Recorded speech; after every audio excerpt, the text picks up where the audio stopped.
பிள்ளைக்கு வேற ஸ்கூல்ல வேற லீவ் விட்டுக்கிறாங்க. அது தெரியல நானா, தெரியல நானா ஒன்னும் படிக்க வச்சுக்கிறேன். நீ யாருன்னு சொல்லி எனக்கு கத்து கொடு நாயினா. எனக்கு தெரியல நாயினா. ஏயோ உள்ள ஐயா அம்பேத்கரை பத்தி கேக்குது, தெரியலன்னு சொல்ற.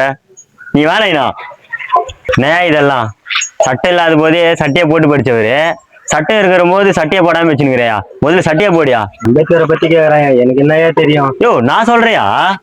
வாடா நான் சொல்றேன் நைனா. தன்னை படிக்க கூடாதுன்னு சொன்னதுனால தூக்கமின்றி ராப்பகலா உழைச்சி கஷ்டப்பட்டு படிச்சவர் தான் அண்ணல் அம்பேத்கர் ஐயா. அது மட்டும் இல்லை நைனா, தன்னை தாழ்த்தப்பட்டவங்கன்னு சொன்னதுனால இந்த உலகத்துல யாரும் தாழ்த்தப்பட்டவங்க இல்லை, எல்லாரும் உயர்த்தப்பட்டவங்கன்னு சொன்னதும் அம்பேத்கர் தான். ஆனா நம் நாட்டுல அவரை சாதி தலைவர் ஆகிட்டாங்க. ஆனா அவரு சாதி தலைவர் இல்ல, சாதித்த தலைவர். புரியுதா நைனா? நான் சொன்னா சொல்லே குணா, நீ பச்சா நீயே தெரிஞ்சிடுற.